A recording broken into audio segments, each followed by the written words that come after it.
رب العالمين والصلاة والسلام على سيد الأنبياء والمرسلين وعلى آله وأصحابه أجمعين.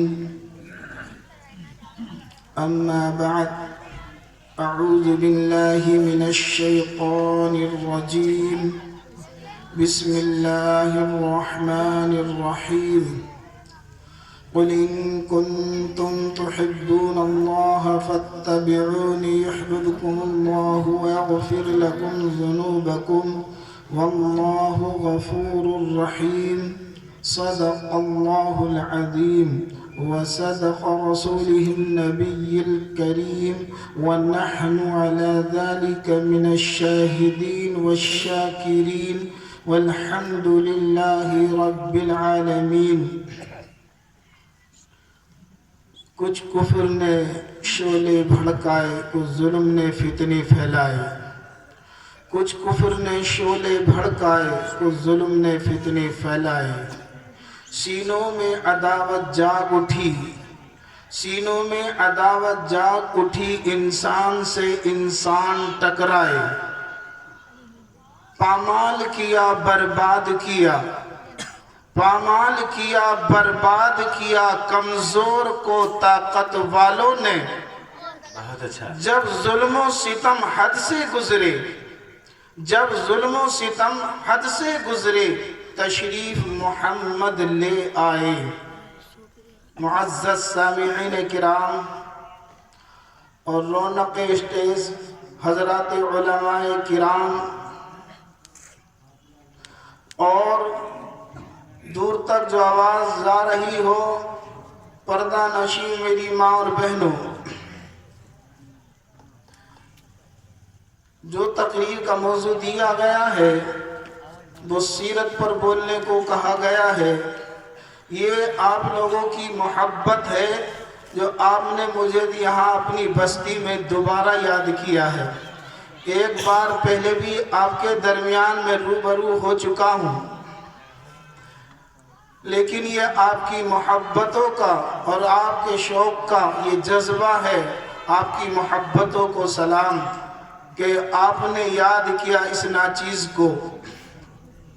تو قاری صاحب نے مجھے کہا ابھی کہ حضرت آپ کو مختصر سی گفتگو کرنی ہے اور سیرت پر بولنا ہے. تو اس لیے میں نے یہ قرآن کریم کی آیت کریمہ آپ حضرات کے سامنے تلاوت کی ہے. اسی آیت کے مختصر سا مفہوم بتاؤں گا اور آپ سے رخصتی کی اجازت لوں گا. معزز سامعین کرام، رسول اللہ جناب محمد رسول اللہ صلی اللہ علیہ وسلم کے ہمارے اوپر دو حقوق ہیں. رسول اللہ صلی اللہ علیہ وسلم کے ہمارے اوپر دو حقوق ہیں.